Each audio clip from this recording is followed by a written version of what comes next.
ಮೋಸ, ವಂಚನೆ, ಅನ್ಯಾಯ ಪ್ರಪಂಚದಲ್ಲಿ ಒಬ್ಬ ಮನುಷ್ಯ ಇನ್ನೊಬ್ಬ ಮನುಷ್ಯನಿಗೆ ಮಾಡುವಂತಹ ದ್ರೋಹ. ಭಗವದ್ಗೀತೆಯಲ್ಲಿ ಶ್ರೀಕೃಷ್ಣ ಪರಮಾತ್ಮ ಹೇಳಿರುವ ಹಾಗೆ, ನಿನ್ನನ್ನು ಯಾರೇ ಮೋಸ ಮಾಡಲಿ ಅದರ ದುಪ್ಪಟ್ಟನ್ನು ಅವರು ಅನುಭವಿಸುತ್ತಾರೆ. ಒಬ್ಬರ ಒಳ್ಳೆತನವನ್ನು ದುರುಪಯೋಗ ಮಾಡಿಕೊಳ್ಳುವ ಪ್ರತಿಯೊಬ್ಬರೂ ನೆನಪಿಟ್ಟುಕೊಳ್ಳಿ, ಒಳ್ಳೆಯವರಿಗೆ ಸೋಲಿರಬಹುದು, ಆದರೆ ಎಂದಿಗೂ ಸಾವಿಲ್ಲ. ಬೇರೆಯವರು ನಿನ್ನನ್ನು ತಪ್ಪಾಗಿ ತಿಳಿದುಕೊಂಡಿದ್ದಾರೆ ಅಂತ ನೊಂದುಕೊಳ್ಳಬೇಡ. ಅವರ ಬುದ್ಧಿ ತಿಳುವಳಿಕೆ ಎಷ್ಟಿದೆಯೋ ಅಷ್ಟೇ ಅವರು ನಿನ್ನನ್ನು ತಿಳಿದುಕೊಂಡಿರುತ್ತಾರೆ. ಅದರಲ್ಲಿ ನಿನ್ನ ತಪ್ಪೇನೂ ಇಲ್ಲ. ಎಲ್ಲರ ಜೊತೆಯಲ್ಲಿರು, ಎಲ್ಲರ ಜೊತೆ ನಗುನಗುತ್ತಾ ಇರು, ಎಲ್ಲರ ಕಷ್ಟಗಳಲ್ಲಿ ನೀನು ಭಾಗಿಯಾಗಿರು. ಅಷ್ಟು ಬಿಟ್ಟರೆ ಇಲ್ಲಿ ಏನೂ ಇಲ್ಲ. ಎಲ್ಲರೂ ನಮ್ಮವರು ಎಂದು ಬೀಗಬೇಡ. ಇಲ್ಲಿ ಎಲ್ಲರೂ ನಟನೆಯಿಂದ ಕೂಡಿರುವ, ಮುಖವಾಡ ಧರಿಸಿರುವ, ಮನುಷ್ಯನ ರೂಪದಲ್ಲಿರುವ ಅಪಾಯಕಾರಿ ಜನರಿದ್ದಾರೆ. ಇಂತಹ ಜನ ಯಾವತ್ತಿದ್ರೂ ವಿಷಯಕ್ಕಿಂತ ಭಯಾನಕವಾದವರು. ಇಂತಹ ಜನರನ್ನು ಯಾವತ್ತೂ ಮರೆಯಬೇಡ ಅಂತ ಭಗವಾನ್ ಶ್ರೀಕೃಷ್ಣ ಪರಮಾತ್ಮ ಭಗವದ್ಗೀತೆಯಲ್ಲಿ ಉಲ್ಲೇಖ ಮಾಡಿದ್ದಾರೆ.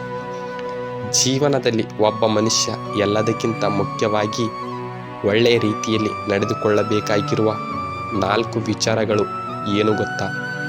ನಮ್ಮನ್ನು ಪ್ರೀತಿಸೋರನ್ನು ನಾವು ಉಪಯೋಗಿಸಬಾರದು.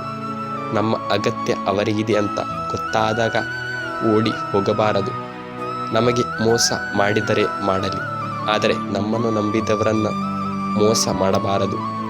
ನಮಗೆ ಸಹಾಯ ಮಾಡಿದವರನ್ನು ನಾವು ಎಂದಿಗೂ ಮರೆಯಬಾರದು. ಯಾವ ವ್ಯಕ್ತಿ ಸ್ಪಷ್ಟವಾಗಿ, ಸ್ವಚ್ಛವಾಗಿ, ನೇರವಾಗಿ ಮಾತನಾಡುತ್ತಾನೋ ಆತನ ಮಾತುಗಳು ತೀವ್ರವಾಗಿ, ಹರಿತವಾಗಿ ಅಥವಾ ನೇರವಾಗಿ ಇರಬಹುದು, ಆದರೆ ಅವನ ಮಾತಿನಲ್ಲಿ ಮೋಸ ಇರುವುದಿಲ್ಲ.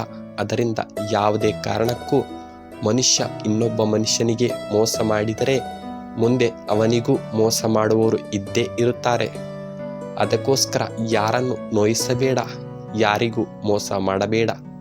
ಈ ಪ್ರಕೃತಿ ನಮಗೆಲ್ಲ ಕೊಟ್ಟಿದೆ. ಒಳ್ಳೆಯ ನಿಸರ್ಗ, ವಾತಾವರಣ, ಶುದ್ಧ ನೀರು, ಗಾಳಿ, ಆಹಾರ ಎಲ್ಲವೂ ಎಲ್ಲರಿಗೂ ಕೊಟ್ಟಿದೆ.